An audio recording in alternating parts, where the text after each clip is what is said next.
waves were big waves. They were 10 or 15-foot rollers coming in there. But I was already committed. I had to keep going straight. I couldn't turn around. There was no space to turn around. You're watching the Spotlight Network, starring Hollywood's newsman, And if you're just Logan to Crawford. investigators, they now believe a single member. He works with TV and film legends. And now, Logan's shining the spotlight on the world's top emerging authors and creators. International were abducted. This is Spotlight with Logan Crawford, streaming on Roku, Apple TV, and Amazon Fire TV.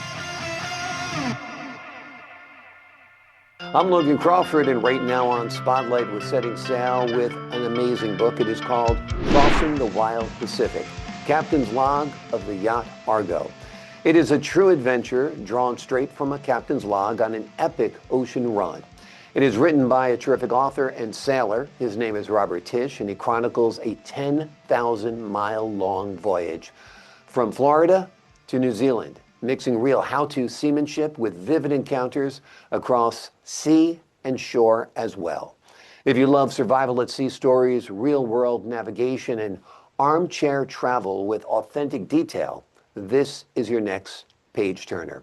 We're delighted to have this very talented author join us here today. We thank the team for helping us put him on TV today, and we ask viewers like you to support authors like him by subscribing to our channel and by purchasing his amazing book. The links are below this interview. Captain, good to have you on board this morning. Thanks for joining us. Great to be with you. Thank you. Sailing is one of my favorite pastimes, although I'm not a sailor. I make friends with people who are sailors just to get on their boats. This was quite a voyage. Let's go back to how the trip began and why you decided to take it. Well, of course, you don't do something like this unless you're nuts to begin with, but you do need a little experience. At least I thought I did. Many people, or some people I bumped into on the way, had never sailed before, but decided to take this on as novices.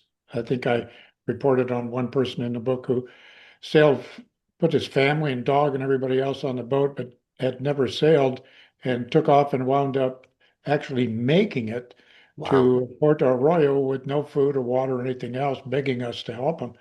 But anyway, I spent about 5 years on the Great Lakes uh, uh, with a powerboat sailing Lake Superior, Michigan, and Huron. And we put that away, my wife and I, for a few years, and decided that the best thing we ever did was sailing in terms of having a great time and being with each other. So we bought a Nordhaven 55 and sailed from Alaska to Newfoundland. And then we sold that boat, and in the meantime ordered this beautiful 70-foot Nordhaven in order to do this very ambitious trip. So we left from Florida, and the rest, of course, is in the book. Yeah. But we had probably 10 years worth of experience before we took on the Pacific Ocean. Amazing, amazing. Tell the folks at home what the most harrowing part of that adventure was. Was there Well, there were a one? couple of them, but one Okay. lasted a few days. So we left Nuku'alofa, which is the capital of Tonga, and just coming out of that harbor and making the turn on the island headed south for New Zealand, there were just tremendous waves. These are at least 50-foot waves, maybe more, just huge waves, but they were they had a long moment. So it wasn't a dangerous situation, but it was very intimidating to rise and fall with such huge waves. Those waves start in Antarctica and blow all the way up across the Southern Ocean. Anyway, that was very interesting, a beautiful experience after I got used to it. At first, I was very intimidated. But later in that voyage, as it turns out, the weather patterns in the South Pacific and around New Zealand are such that when you leave uh, Tonga for New Zealand, you're either going to leave in good weather and arrive in bad weather, or you're going to take the chance and leave in bad weather and arrive in good weather. It says it's a 5-day cycle for weather. Anyway, when we got to New Zealand, we were only 40 miles off the big island. And we hit terrible, we call it a hurricane, they call it a typhoon, but they were 65, 70-mile-an-hour winds with 25 to 35-foot seas, and scared the bejesus out of us. We were out there for fighting that storm for 13 hours, and it was quite an adventure and quite an interesting story, which That's is, of course, is amazing. in the book. Tell us about the craft you were in, your boat. Well, it's technically a 68-foot boat, um, length overall 70 feet. It's Nordhaven is the manufacturer. It's a very sturdy boat. The point here is if you're going to sail from Palm Springs to Savannah, Georgia, and you're going to be 20 miles offshore, you can get along with a big white boat. These are the types of boats you normally see. They look like big yachts. Uh, because you're not going to encounter heavy weather, and if you do, you can turn in quickly and go to shore. Those are fast boats. If you're going to be in the open ocean, you need a strong boat, and you also need one whose miles per gallon is sufficient. You can carry enough fuel to cross broad spans of ocean. So you need fuel economy, you need strength.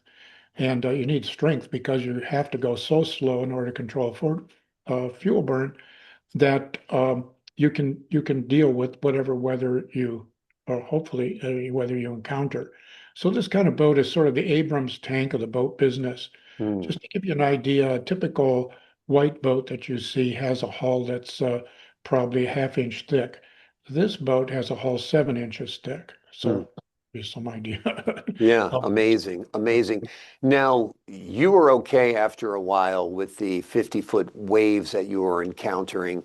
What about your wife? Was she freaked out by it? And also, you must have been a little bit frightened that there might be an errant wave that could catch you on the side when you're not expecting or something like that. Yeah, that's these are all possibilities, and when you plan such a trip, you have to think about all the points of failure that can exist. For example, we had special protective shields made for our windows, so if we're hit from the side, they would be protected. This is 1 inch thick plexiglass. They go over the regular glass windows, which themselves are substantial. But anyway, you think of single points of failure in planning a trip like this, things like what if my anchor windlass, that's the motor that pulls the anchor up, what if that fails? How do I get a 1,200-pound anchor off the bottom 40 feet down in the event that that motor fails? Things of that nature. Or what if I get a fishing net wrapped around my propeller? How do Hmm. I get rid of that? These things happen all the time when you're at sea. So, or other things, your engine fails or whatever. This particular boat had two engines. One was called a get home engine, so it was a small diesel engine with its own propeller and its own fuel system. The main engine was a very large John Deere engine with its own propeller. We never had any trouble with any of this stuff, but the point is it's planned for single points of failure. Yeah. Now, I don't know if I answered your question. I No, you covered a did. lot You of it. did. Basically, anything can happen. So whatever you can possibly conceive of happening, you try to plan for it. So Well, good my wife planning was a is what doctor, matters. so my wife was a surgeon in her professional life. And so we had everything from intravenous tubes to everything that you can imagine, medication wise. Now, I asked her, what if I get appendicitis? And she said, you're on your own. I don't know how to do that. But I said, well, I bet you'll learn real fast. But anyway, Exactly, exactly. so Well, at they, least you had a doctor on board with you. That helps. I mean, you're yeah, I saying, sure is there a doctor on board? Yeah, yeah, my wife. Yeah. did. So, She's a chief cook, bottle washer, and doctor too. Yeah. okay, that sounds great. Yeah. How long did this journey take? Well, I can answer that in one sentence. It took about 10 months. But more importantly, why does it take 10 months? The answer is um, when you leave the United States, or first of all, it's a seasonal issue. So you can't leave too early because you're still in the winter season in the northern hemisphere. And you want to get, when it's a winter season in the northern hemisphere, it's the summer season in the southern hemisphere, which is, of course, where New Zealand is. So you need to leave here basically at the end of winter in order to get to New Zealand at the end of their winter. You want to get there basically in spring or summer. So that's about a 9 month or 10 month variation. And so the whole trip is predicated on moving through the various islands and ports in such a, according to a calendar that's determined by Mother Nature. How long did you stay at your different ports of call? Well, for example, we left Florida, went through the Bahamas. We'd been there many times, so we didn't stay there very long, perhaps a week to get through the Bahamas. And then we went to Jamaica and we stayed there about a week. It was a lot of fun there. We toured Jamaica. We'd been there before on boats. We'd sailed through there before. Then we went to Santa Marta, which is on the northern coast near Barranquilla in Colombia. A big surprise. I'd never been to Colombia. Great place to go. Interesting people, lovely people, great culture. Anyway, spent a week or 10 days there, went to Bogota and other places. Then we went to Panama. That took about a week to get there, to get on their schedule and all the rest of it. Mhm. Then we spent 3 weeks on the Galapagos. It takes about a week to get from Panama to the Galapagos at 8 miles an hour.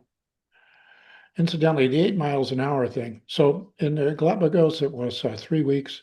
In the Marquesa Islands, it was 3 weeks.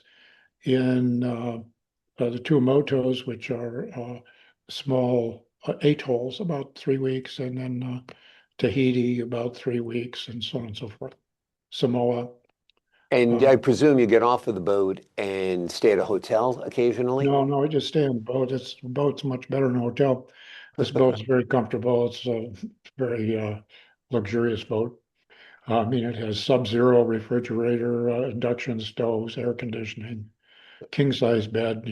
This is not roughing it. This Right, is right. great. You're living in luxury, but you still are moving. I You're do. in a boat. You might want. How were your land legs once you got to New Zealand and at You the end do. of the voyage? That's a good question. No one's asked me that.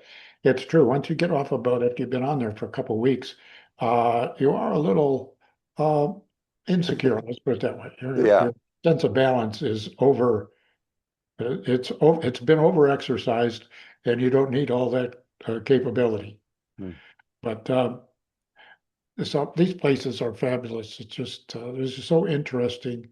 Tahiti itself is interesting. We happen to get there during a fair, which they call Haipai. Haipai is these are ancient dances that native peoples uh, pursue. They all the islands of the Central Pacific compete for the best Haipai dancing, Mhm. and these are very central exotic dances. You should probably go online and look at them on YouTube if you can. Sure. But these women make, these women make these very erotic movements, and the men too, but I don't care so much about what the men are doing. Uh, the ladies are very erotic. Mhm. And as it turns out, because I teased my wife and my daughter who was there about this, why can't you do this? We found out that these people train these kids from the time they're about 4 years old to make these moves. And so this is a great there's a great sense of accomplishment and pride when these people Yeah. compete and win. So it's a lot of fun. It's Yeah, a it sounds like a lot of fun. You get to New Zealand, what now? We turn around and go home on the yacht, or do you sell the yacht and fly back? Tell me what do you do at the end of your destination? well, this book is about sailing. It's about how do you navigate and all this sort of thing.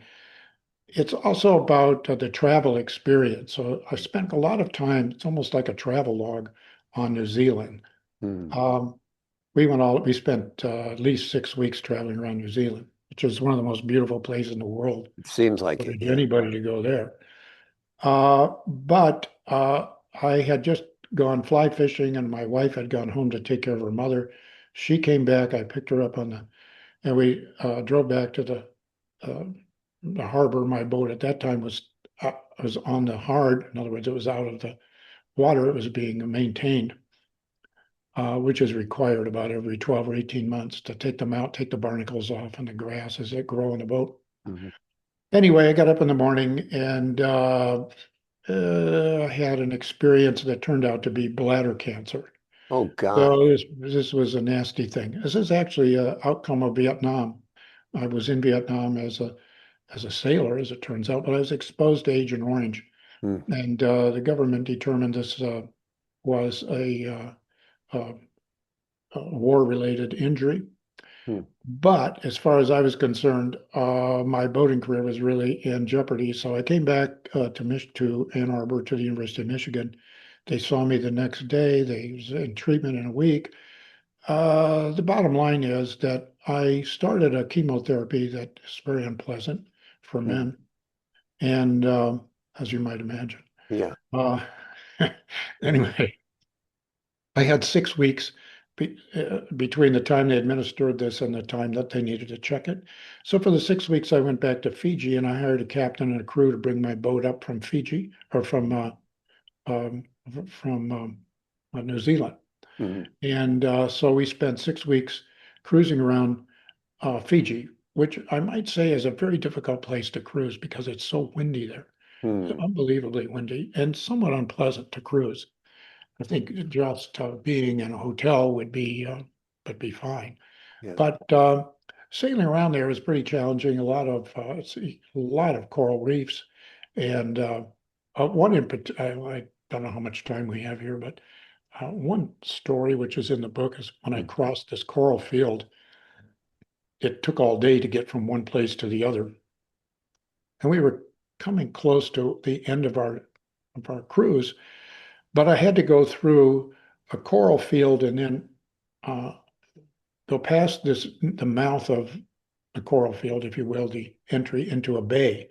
Hmm. And the waves were really high, and the passage from the coral fields into the bay, the opening, in other words, in the um, in the reef, was very narrow. It was 50 feet wide, and my boat was 20 feet wide, so it didn't give me a whole lot of extra room to keep from Yeah. smashing the thing. Anyway, the waves were big waves. They were 10 or 15-foot rollers coming in there. But I was already committed. I had to keep going straight. I couldn't turn around. There was no space to turn around.